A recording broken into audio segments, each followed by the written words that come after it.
Okay, let's get into this. We often think of, our communities, our churches, places like that as safe. But sometimes, well, darkness can find its way into the most unexpected spots. Absolutely. So this time, we're doing a deep dive into a really unsettling story. It comes out of Boulder, Colorado. Right. And we're looking at it through a movie script called Murder in the Church. And the script makes it really clear up front, based on a true story. Yeah, and it's striking how it starts. The script immediately sets up this contrast. How so? Well, you get this typical Boulder picture at first. A tour bus pointing out local icons, CU football, Promise Keepers founder Bill McCartney, familiar stuff. Right, the highlights reel. Exactly. Yeah. But then almost immediately it weaves in these darker threads, whispers about Anton LaVey maybe having connections there, and of course the John Benet Ramsey case still hanging in the air. So it creates this unease right away, like things aren't quite as sunny as they seem. Precisely. It sets that tone. Things might look idyllic, but maybe they aren't. Okay. And just as you're sort of processing that, the script jumps us forward to August 2002. Yeah, and we meet Pastor Jonathan Titus and his wife, Lisa. And Lisa, well, she has something pretty significant she believes has happened. She does. Lisa feels God has given her a prophecy, a specific one. Okay, what's the prophecy? Something major is going to happen at their church, and soon. Within 30 days is the phrase used. Wow. Specific timing. Very specific. She even points to a date, September 20th, 2002. It has this sort of uncanny feeling, like a clock is ticking towards something predetermined. Definitely sets a tone. And you start wondering how faith and, how people interpret things plays into all of this. Exactly. So while the Titus family is dealing with this prophecy, we meet another couple from the same church. Right, Raymond and Sarah Gill. And their storyline initially feels totally separate. What are their concerns? Well, Raymond's decided to hire some day laborers for work he's doing, but Sarah, she's anxious about it. Worried about safety, maybe things getting stolen, just a bad feeling. So practical worries seems pretty normal, really, unlike a prophecy. Yeah, two very different starting points. Yeah. But then the script brings in Daniel. He's one of the day laborers Raymond hires. Okay. And Raymond's reason for hiring him, even though Sarah's worried. It's interesting. He apparently references something Pastor Jonathan said in his sermon about bringing people in from the highways and byways, reaching out. So he's using a sort of religious justification to maybe ignore Sarah's concerns. He kind of feels that way, doesn't it? Like he's rationalizing it, using a good intention, maybe? Yeah. But it sets things in motion. Okay, so Daniel's hired, and the relationship between him and Raymond starts to develop. It does. The script shows Raymond values Daniel's physical strength for the job. And it also mentions Daniel makes Raymond laugh. There's a connection forming. But then there's that scene at the lumberyard. It feels like more than just a work friendship. Oh, definitely. That's a key moment. Yeah. Daniel makes this comment to Raymond, something like, "So, Ray, looks like you're in two, guys." Whoa. Yeah. Then he asks if he can come in Raymond's van. It's suggestive. It really ramps up the tension and hints at, Daniel's real angle here. And the script contrasts this with Sarah. Right. It cuts between Raymond and Daniel getting closer and Sarah just living her life at home, running her hair salon, talking with their daughter, Christina. It really highlights the gap opening up, doesn't it? Raymond's off on this path, and Sarah has no idea. Exactly. And there's even this subtle, kind of chilling line. Sarah says something to Christina, just casually, like, "Chris, you're the least of my worries." Oof. Knowing it happens later, that hits hard. He really does. Then the script uses a montage to show how close Raymond and Daniel are getting. What does the montage show? It visually lays it out. We see them together day after day, picking Daniel up, working on different jobs, laughing, eating together first fast food, then proper restaurant dinners, different clothes, different tasks each day. And contrasting that with Sarah. Yeah. We see Sarah working, eating alone. It really hammers home Raymond's growing involvement with Daniel and Sarah's increasing isolation. It shows you the shift, which is powerful. But it's not just about friendship, is it? Things get complicated. Right. Conflict starts brewing. Daniel begins making demands. Like what? He starts asking Raymond, when is he going to leave his wife? When are they going to live together? So he's pushing for a full-blown relationship. How does Raymond react? Initially, the script says he resists, but he seems conflicted, torn, like he's being pulled maybe against his better judgment. And that conflict, does the script give us any hints about why Raymond might be susceptible to this? Well, later on, there's a flashback. We learn a bit about Raymond's childhood. Some trauma there. Okay. We'll come back to that. Meanwhile, Sarah, she must be noticing things aren't right. Oh, her instincts are screaming. She gets suspicious about Raymond being late all the time. His excuses about business planning with Daniel just don't add up. And then there's a big reveal, isn't there? Huge. Raymond confesses something to Sarah. Daniel isn't just some guy he hired. He's a recent prison parolee. What was he in for? Robbery and assault. But here's the thing. Raymond tries to downplay it. He tells Sarah it's just a misunderstanding, that Daniel was, like, defending himself. Wow. That's some serious denial, or we're trying to protect the relationship with Daniel. How does Sarah take that? She's shocked. Yeah. Absolutely stunned. Especially because apparently she'd been very clear before about not wanting to hire ex-cons. So it's a massive betrayal of trust. And Daniel's behavior, does it get worse? We see him being manipulative beyond just Raymond. There's an interaction with Christina, their daughter. What happens? She shows up at the Gill house, and he says something really inappropriate to Christina, like, "You're even hotter than he described," just deliberately making her uncomfortable. Oh, that's creepy. Predatory, even. Shows his lack of boundaries. Totally. Ugh. But Raymond, he keeps spending time with Daniel, still using the excuse that they're strategizing about work. He's isolating himself more and more from Sarah. This must be tearing Sarah apart. Who does she turn to? She confides in Lisa Titus, the pastor's wife, tells her Raymond is leaving her for Daniel. And this happens right before they're supposed to host a dinner party together. Oh, man, timing. That must have been incredibly difficult for Sarah. Imagine sharing that kind of raw pain with your pastor's wife. It shows how desperate she must feel. So the dinner party, how does that go? I imagine. Awkward. Excruciatingly awkward is probably the word. Raymond and Daniel actually show up early. They greet the guests like nothing's wrong, and then they just abruptly leave together. Why? Why leave their own party? It turns out Daniel has to be home by 8 p.m. for a check-in call from his parole officer. Wow. This sort of mundane reality of parole crashing into this huge emotional drama. Exactly. It's jarring. So after the guests leave, the confrontation. Yes. Raymond and Daniel basically tell Sarah, look, we've been talking business, and part of the plan is Raymond needs to file for divorce within a week. A week? That's brutal. How does Sarah react this time? The script describes her as cold, stoic, maybe numb.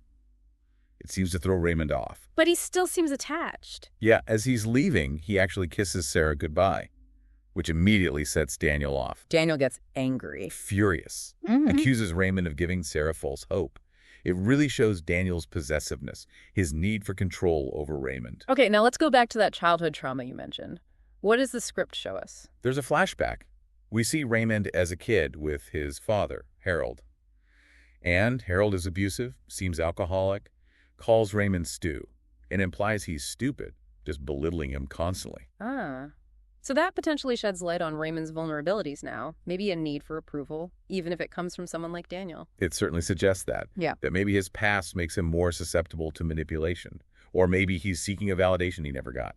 Daniel's attention, however toxic, might be filling some kind of void. Makes sense. Does Raymond ever push back against Daniel? He does express some regret. He tells Daniel he feels bad about hurting Sarah and his daughters. How does Daniel react to that? Not well, I'm guessing. Not well at all. He gets angry again, really possessive, and then he issues a direct threat. He tells Raymond, if you leave me, it won't be good for your family. Okay, that's a clear threat. Escalating things again. And right after that, the script gives us this really chilling visual cue, a mental image Daniel has. What is it? He imagines violently attacking another inmate, but then the inmate's face morphs into Raymond's. Wow. So it's showing Daniel's capacity for violence and maybe foreshadowing danger specifically towards Raymond. Exactly. It's a really dark moment. So Raymond's threatened. How does he respond? Does he try to leave? He seems to try and appease Daniel, at least for the moment.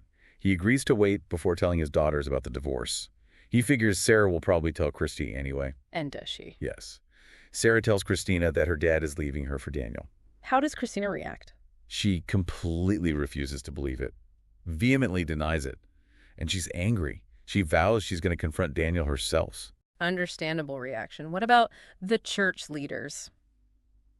Pastor Jonathan. Well, initially, Pastor Jonathan just knows the family is going through a struggle. He prays for them generally, but he doesn't grasp the full, terrifying reality of the situation yet. But Daniel's behavior continues to escalate. Oh, yeah. The manipulation, the threats, the control over Raymond, it all intensifies. And Krista follows through on her plan. She does. She calls her dad, insists on talking to him alone. Then she goes to Daniel's apartment and confronts both of them. Tells Daniel she doesn't believe him, expresses her anger. It's a daughter fighting for her family. Meanwhile, Sarah is still trying to navigate this. Yeah, she's talking more with Lisa Titus. And interestingly, she expresses concern not just for her marriage, but also for Daniel's soul. She's still thinking from a place of faith, even in this nightmare. When does Pastor Jonathan realize how serious this is? It seems to be when he learns more details from Sarah about Daniel's behavior. Like Daniel literally going into their house while Raymond is packing his things, acting like a barrier, controlling access. That's incredibly intrusive. Totally. And that's when Jonathan's advice shifts. He tells Sarah she needs to respond with righteous indignation, that she needs to fight for her family, realizing this isn't just a marriage issue anymore, it's potentially dangerous. Does Jonathan try to get outside help? He does. He actually calls the police, shares his concerns, says he thinks the situation could be dangerous. How do the police respond? According to the script, Jonathan feels like they aren't taking it seriously enough. Dismissive, maybe? That must be frustrating. While this is happening, Raymond seems more scared. Definitely. There's a scene where he manages to call Sarah from someone else's phone, like a homeowner, where he's working. He's whispering, tells her Daniel is threatening his family. In Sarah's response, she still shows care. As Raymond leaves their house after getting some things, she slips him some folded-up scriptures. A small gesture, but it shows she hasn't completely given up on him. So Jonathan's frustrated with the police. What happens next? Sarah takes a more concrete step. She gives Jonathan an envelope. It has information in it. And she asks him to meet with someone named Jim, who's a chiropractor. It feels like a plan is starting to form. A plan to do what? Get Raymond out. It seems like it. But while this is maybe brewing, Raymond is trying to act normal, or maybe trying to placate Daniel. Wow. He actually suggests to Daniel that maybe they should go to church together. Wow. That's surreal. Isn't it? Meanwhile, Sarah gives Pastor Jonathan more information. Details about Daniel's controlling behavior, her fears for Raymond's safety, and crucially, she gives him a recorded message. A recording of what? A message from Raymond. The script implies it suggests Raymond is being coerced, that he's not with Daniel willingly anymore. Okay, that sounds like something the police might take more seriously. Exactly. And it works.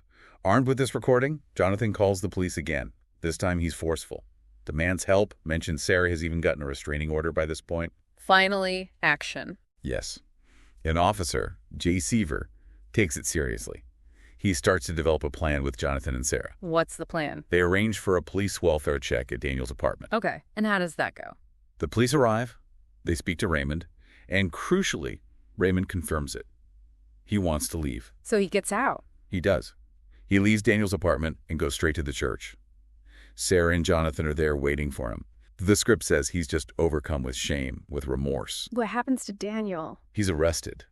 But even as he's being taken into custody, he's blaming Raymond for everything. And chillingly, he reveals his intention was to harm the entire Gill family. Oh my God. So Raymond is safe, Daniel is arrested, but the story isn't over. No. Tragically, it's not. Despite all these efforts, despite getting Raymond out, Daniel somehow gets out or finds a way. He goes to Christina's workplace. No. And he murders her. Oh, that's devastating after everything. Just horrific. Sarah gets a phone call. The worst possible news. The family is completely shattered. The script must then deal with the aftermath. It does. It shows the raw grief. Pastor Jonathan tries to offer comfort, referencing scriptures like Romans 8.28 about God working things for good and Isaiah 57.1 about God sometimes taking the righteous away to protect them from evil to come. Heavy stuff. And Lisa's prophecy. Lisa remembers her 30 days prophecy.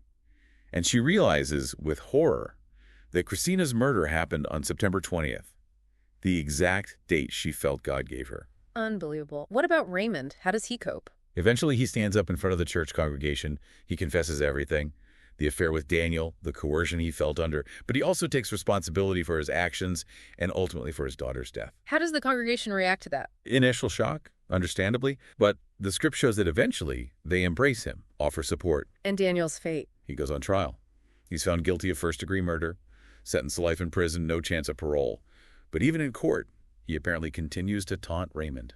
Just remorseless. So that's where the main story ends, with grief and justice of a sort. Almost. The script includes a final, very powerful coda. It jumps forward 15 years. 15 years later, what happens? Sarah goes to the prison where Daniel's incarcerated. She visits him. Wow. Why? What does she do? It's incredibly moving. She stands there, looks at him through the glass, and she mouths the words, "I forgive you." She also holds up a small sign that says the same thing. After everything he did, she forgives him. That's what the script portrays. An extraordinary act. Daniel's expression, initially blank, is described as softening slightly. And then we see Sarah driving away, tears on her face, but also with a look of peace. The song, Holy Water, plays. That's quite an ending. What a journey through that script. It starts almost mundane, doesn't it? Church life, work, worries, and descends into manipulation, coercion, and ultimately murder, and this profound act of forgiveness. It's truly shocking. The contrast between the surface life in Boulder and the darkness that unfolded is terrifying. It really makes you think about, well, how will we know anyone and the potential for harm lurking beneath seemingly normal interactions? Absolutely. It raises so many questions about human relationships, the power dynamics, how manipulation works, and the ripple effects. One person's choices impacting so many lives in such devastating ways. When you think about this whole narrative, what really stands out for you? For me, it's the insidious way manipulation is shown. How Daniel gradually isolates Raymond, uses his vulnerabilities, maybe even his faith background against him, and how that blindness to danger can develop. It also forces you to grapple with really tough ideas about responsibility, blame, and then that final act of forgiveness. What does that even mean in the face of such tragedy? Those are huge questions. It leaves you thinking about the sheer fragility of things, doesn't it? And maybe the importance of, well, paying attention to those warning signs and finding ways to seek help or offer help when those kinds of shadows start to appear. A really sobering story.